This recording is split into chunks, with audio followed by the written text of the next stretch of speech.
Bharatiya Janata party के जिले के अध्यक्ष आदरणीय संजय पांडे जी, युवा मोर्चा के जिले के अध्यक्ष अभिषेक मिश्रा जी, इस क्षेत्र के लोकप्रिय विधायक ऋषि त्रिपाठी जी, खंडगरा से चल करके आए हुए विधायक वरिष्ठ विधायक आदरणीय ज्ञानेन्द्र सिंह जी, मंच पर विराजमान क्षेत्रीय उपाध्यक्ष युवा मोर्चा अध्यक्ष युवा मोर्चा तुषार सिंह जी,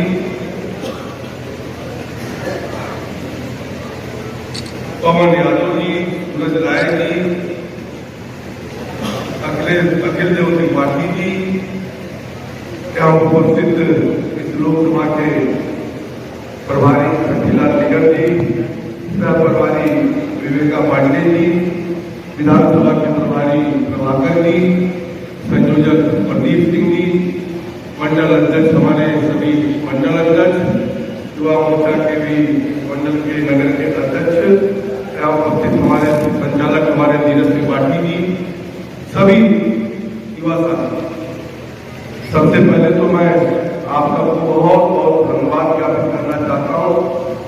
कल चिलचिलाती धूप में जो आपकी सहभागिता थी और उसमें जो उत्साह था, उससे मेरा भी मन गदगद हुआ। उसके लिए मैं आप सबको बहुत धन्यवाद देना चाहता हूँ। साथियों, यह युवा सम्मेलन है और आज भारत युवा देश है। 18 साल से 35 साल की उम्र के लोग आज 60% भारत में निवास करते हैं और कहते कि दुनिया में भारत एक नौजवानों का देश है।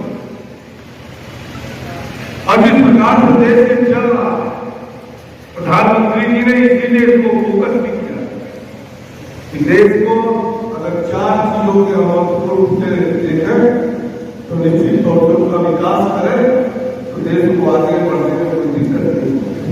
पहला तो गरीब है, दूसरा किसान है, तीसरा हमारी माताएं बहनें और चौथा हमारा युवा है। इन चारों पे अगर फोकस किया जाए और इन चारों को हमारी जात करना वर्ग करना तो निश्चित तौर पर देश को आगे बढ़ाने में सबको कहीं ना कहीं सहूलियत होगी। क्योंकि नौजवान आज हमारा 60% और पहले की व्यवस्था बदल गई। पहले बुजुर्ग कहते थे, नौजवान उस बात को मानते थे। आज बच्चा हमारे घर पे बड़ा हो गया है, आज वो बच्चा जो करता है वो बुजुर्ग मानते हैं। अपने अपने घर की परंपरा है, लेकिन अधिकतर देखा गया है कि गांव में नौजवान जो चाहता है उस तरफ साथ करता है। ऐसा खामियाजा में भुगता है। इसका खामियाजा में 2009 में जब चुनाव हारा था तो एक भारतीय जनता पार्टी का उसके सर्वे हुआ था चल रहा मोकले हुआ था। एक साल बाद पता चला जो सर्वे करने आए तो मेरे मित्र उनसे मैं पूछा, भाई कि आप हमको कम से कम हमारा कमी बताएं ताकि मैं भविष्य को सुधार कर लूँ, ताकि हम भी मनुष्य है, कुछ कमी हमसे भी हो सकती है, उसको सुधार कर लिया जाएगा। उन्होंने कहा कि आपकी 2 चीज निकल सकती है, एक अच्छाई और एक बुराई। अच्छाई आपकी निकल के आई कि 1991 से जितने लोग आपके साथ जुटे 1% छोड़ गए तो आज भी आपके साथ वो जुटे हैं, आपको उनका साथ देते हैं। और बुराई निकल के जो आई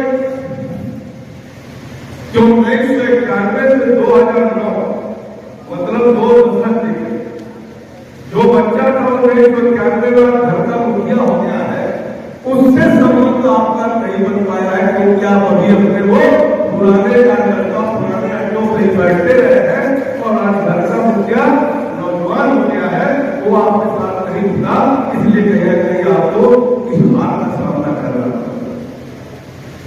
इसलिए कितने महत्वपूर्ण आप नौजवान की क्षमता जो दिशा बदल जो बोलता है अपना दिशा बदल देता है। इसलिए मित्रों, प्रधानमंत्री नरेंद्र मोदी जी ने इस देश को जो सोच करके आगे ले जाने का कार्य किया है, आप कल्पना करिए कि भारत क्या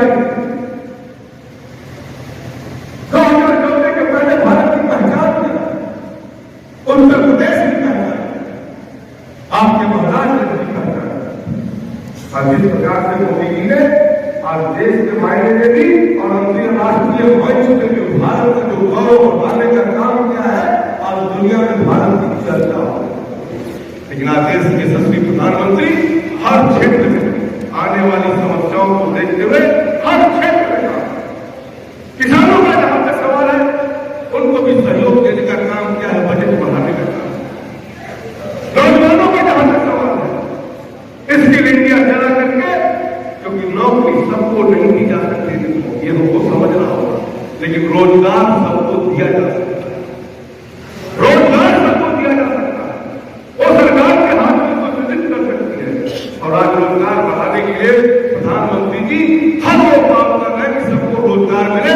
जो काम करना चाहता है सरकार उसके पीछे खड़ी है, चाहे वो मुद्रा योजना के माध्यम से, स्किल इंडिया के माध्यम से ट्रेनिंग देने का काम किया, स्कॉलरशिप देने का काम किया। स्किल करके अगर किस क्षेत्र में काम करना चाहता है सरकार के द्वारा, बैंक के द्वारा बिना किसी गारंटी का लोन देने का भी प्रावधान किया। ऐसे तमाम काम स्टार्टअप स्टार्ट किया। जब देश में करीब 5-6 स्टार्टअप हुआ करते थे, आज लाखों स्टार्टअप देश में चल रहे हैं और लाखों चल नहीं रहे, उसमें से 100 स्टार्टअप तो यूनिकॉर्न में सम्मिलित हो गए हैं, जो करोड़ों का बिजनेस करते हैं, यही नौजवान करते हैं। नौजवानों को भी बढ़ाने का काम है। और साथ ही साथ हम सब जानते हैं, नौजवान बैठे हैं आजकल अपने जगह है, जब तक देश की स्थिति मजबूत नहीं होगी तब तक हम आगे नहीं बढ़ेंगे। ये अपने को संरक्षण पाने के लिए राजनीतिक पार्टियों में प्रवेश करके आगे अपना सदन तक पहुंचने का कार्य कर रहे थे। लेकिन जब से आपने देखा होगा कि उत्तर प्रदेश में